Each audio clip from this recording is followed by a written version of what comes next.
Ndela had always been a quiet man. He was the kind of person people forgot to invite to parties, the kind who stood at the back of the room, unnoticed. He had a way of blending into the background like he wasn't even there. Most of his days were spent in a small, almost forgotten bookstore in Onitsha. The shop sat at the end of a narrow alley, away from the busy road. Inside, the shelves were dusty and old. They sagged under the weight of books that hadn't been read in years. Their pages were yellow and fragile, stories from long ago. Ndela had stopped keeping track of time. The hours stretched on as he stocked books, moved piles around, and mopped the floor. Few people came in, mostly older men who still liked the feel of paper instead of cold phone screens. Ndela didn't mind. He liked the quiet. His nights were even quieter. He lived in a tiny apartment above an old, falling-apart building. It felt more like a closet than a real home. The only sound was the hum of a generator nearby. It ran all night, a low buzz that never changed. He would eat a simple meal, watch a little TV, then lie in bed, the flickering streetlight outside throwing long shadows across the room. Ndela had no big dreams, no wild goals. Life was simple, and that was okay with him. But then, one Tuesday, something changed. He was walking home from work. The sky was grey and full, like it might rain at any moment. That's when he saw it, a small shop he had never noticed before. It was squeezed between an old tailor's shop, its window half covered with yellowed newspaper, and a gloomy kiosk selling cheap toys and snacks that were probably expired. In the window, a sign caught his eye: vintage cameras, half price. Ndela wasn't the type to go into random shops. He didn't care about cameras or photography, but this sign, it felt different. It wasn't just about the price. Furthermore, it felt like the sign was speaking just to him. Driven by a feeling he couldn't explain, Ndela stepped inside. The shop was dim and quiet. The air smelled like old wood, dust, and something faintly metallic. Shelves were packed with cameras, all shapes and sizes. Most were old and worn out, like they hadn't been touched in years. The lenses were cloudy, the leather cases were cracked, and the metal parts were scratched and dull with age. It wasn't a big shop, but everything inside seemed to have its place. It felt like every camera had a story to tell, if someone was willing to listen. Ndela slowly ran his fingers along the dusty shelves. His curiosity was growing, even though he still didn't know why he was there. Behind the counter stood an old man. He was hunched over, going through a messy pile of receipts. His glasses sat low on his nose, and his long, thin fingers moved slowly, like he wasn't in a hurry at all. His skin looked pale, almost sick. Even though his eyes were hidden behind thick glasses, Ndela could feel the man watching him, and it made him uncomfortable. Then the man spoke, looking for something special. His voice was dry and scratchy, echoing through the silence of the shop. Ndela hesitated. There was something strange about the old man's voice, something too calm, too sure of itself. He tried to speak, but the words got stuck in his throat. Before, he knew what he was doing. His hand reached out toward one of the cameras. It was black and silver, plain, not fancy, not new, but it felt like it was calling to him. It wasn't expensive either, just $15,000, a price he could afford. "That one's a good choice," the old man said, watching him closely. His voice dropped into a whisper, like he was sharing a secret. "Best buy," he said, showing his yellow teeth. It felt like the man knew something he wasn't saying, like the camera held a story or a warning. But Ndela shook off the feeling, probably superstitious. He didn't believe in superstitions. And really, the camera was cheap. More than that. For some reason, he wanted it. He wanted something, anything, to break the dull routine of his quiet life. So he reached for his wallet. "15,000, the man said, his voice now firm, like a command. "Take it. It's a good one." Ndela, though still uneasy, handed over the money, his fingers brushing against the rough, calloused skin of the old man's hand.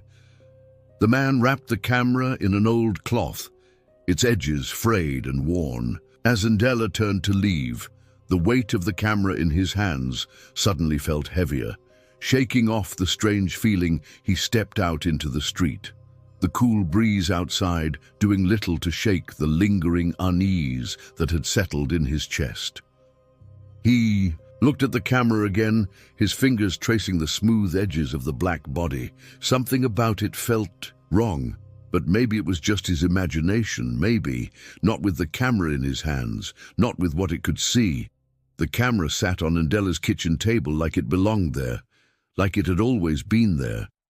He didn't know why he felt the need to use it so soon, but the feeling was strong, almost like the camera was whispering to him.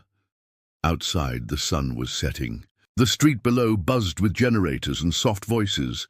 Ndela leaned out of his window. Across the street, by a pile of old tires, a brown dog was lying in the dirt.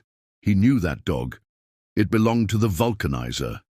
Lazy thing, always chasing flies, never barking. Ndela picked up the camera. He adjusted the lens, though he didn't really know how. Then he clicked. Thunk! The shutter snapped with a clean, sharp sound. He looked through the viewfinder and froze. The dog was still there, but something was wrong. It wasn't just lying there anymore. It was on its side, eyes open, tongue out. Still dead. Ndela blinked and pulled the camera down. He looked across the street again. The dog was still there, still alive. Its tail twitched lazily. He let out a nervous laugh. Maybe he imagined it. Maybe it was just the angle. 30 minutes later, he went downstairs to grab a bottle of water from the kiosk. But the dog was gone. Or no, not gone. Exactly. It was lying by the tires, just like in the viewfinder, on its side, eyes open, tongue out, still dead. Ndela stood there, frozen. The vulcanizer was nearby, arms crossed, muttering something in Igbo. Another man knelt beside the dog and whispered, "E be like say e just die now," in pidgin English. Ndela stepped back, slowly. The camera was still in his bag.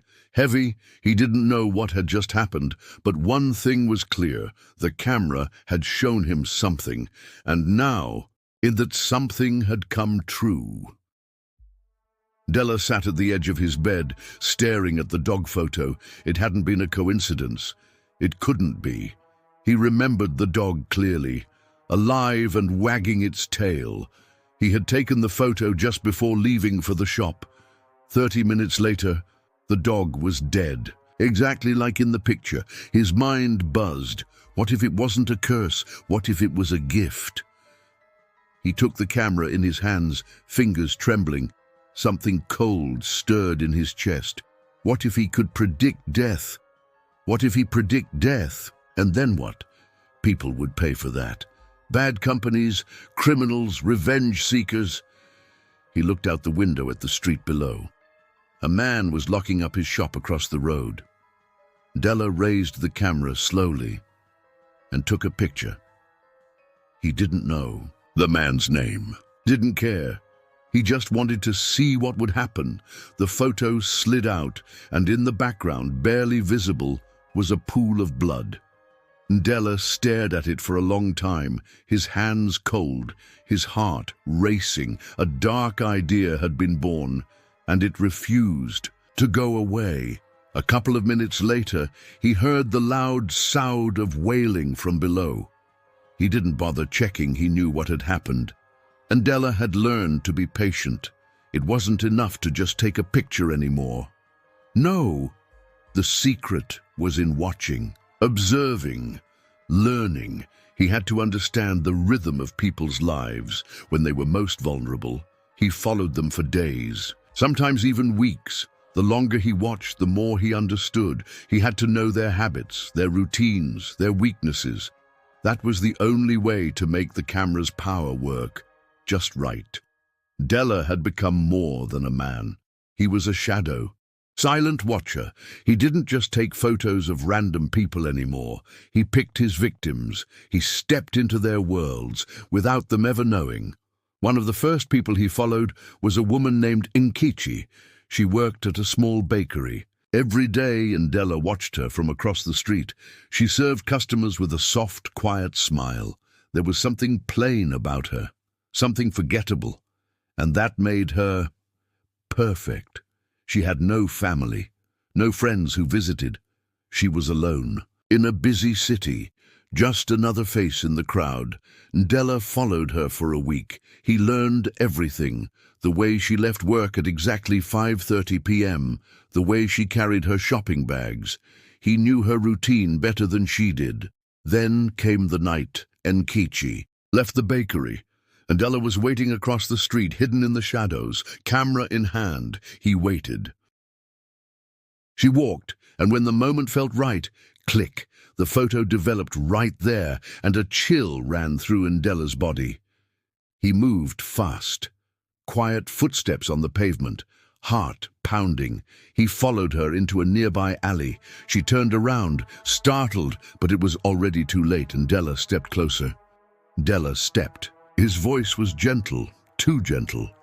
"Are you okay?" he asked, like he wanted to help. But that wasn't the truth. She stepped, collapsed as if she was choking on something, her breath caught in her throat. Then he reached for her. His hand grabbed the small gold pendant around her neck. She didn't scream. She didn't fight. Her hands went limp.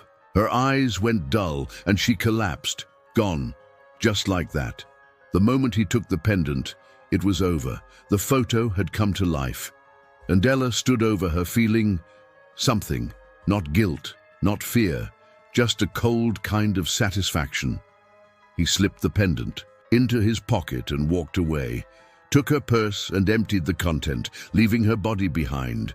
Just another victim, another photograph, another life erased. He didn't feel the guilt he thought he might, only emptiness. The pendant was cold in his pocket, the only thing left of her. Streetlights flickered above him as he walked down the alley, his footsteps echoing too loudly. He couldn't stop seeing it. Her eyes, right before the end, so fast, so final, like a light going out. But as he walked, a hunger began to grow, a deep, sharp need. He wanted to understand it. This power, what was it?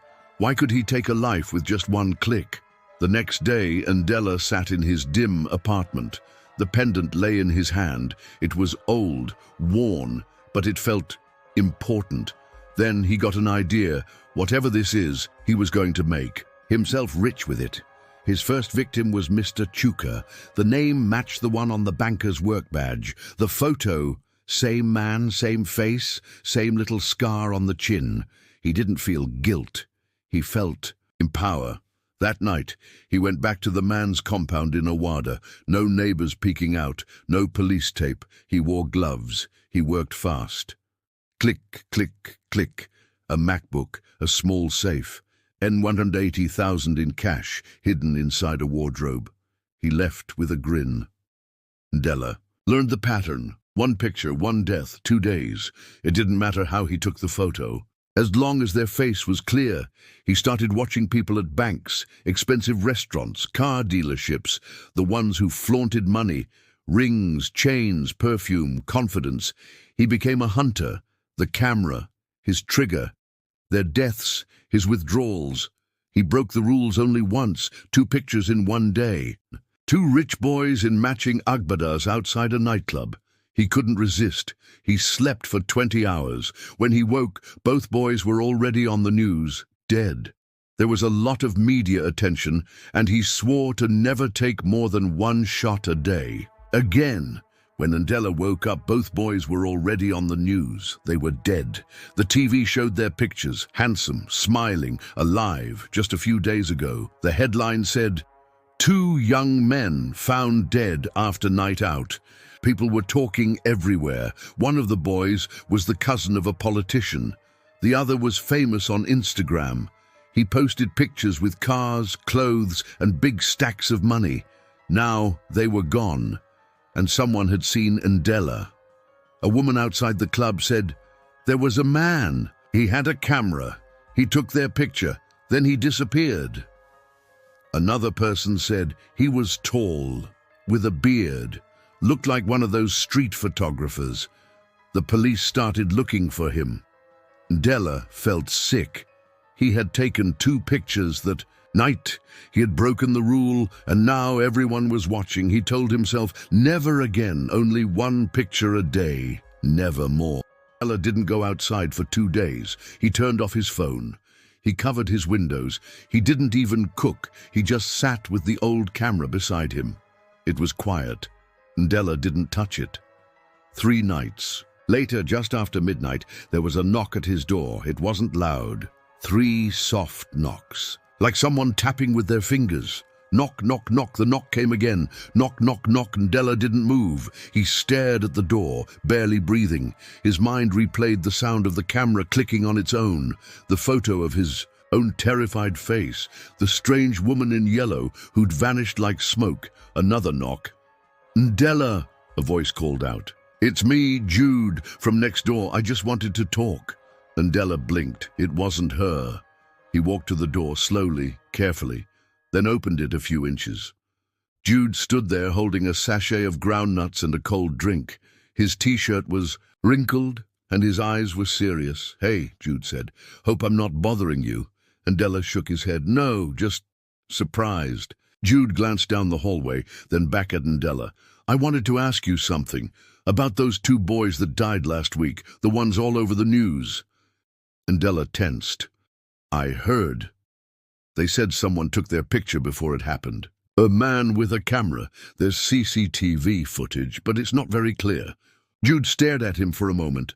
"The person kind of looks like you." And Della forced a small smile. "Really?" "Yeah. Tall. Beard. Same build. Same kind of camera." I thought, that looks like Della. But then I said, nah, it couldn't be. And Della swallowed hard. "It's not me." Jude nodded slowly. "All right, I just thought I should say something. You've always been quiet, but I figured if people start asking questions, I'd rather you know what's going around."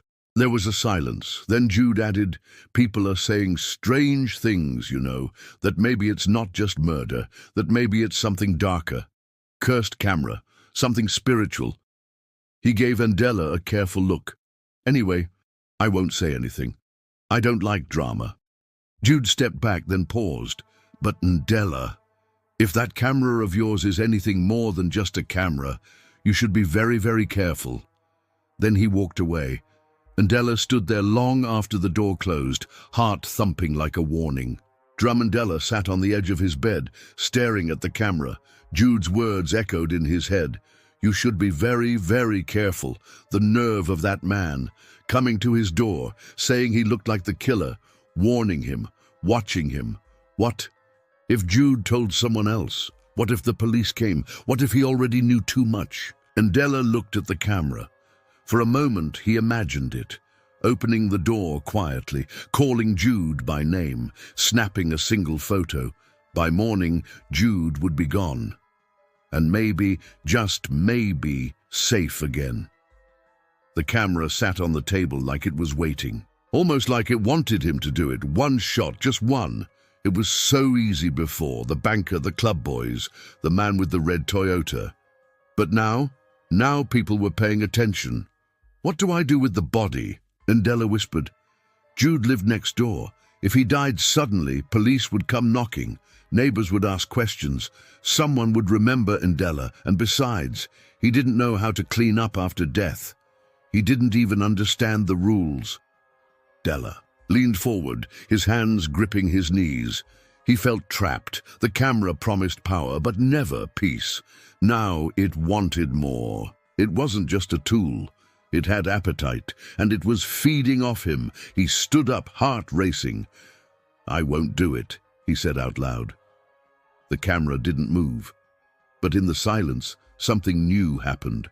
A low hum filled the room, barely there. Like an insect buzzing behind the walls, the camera's lens shifted. It was focusing on him.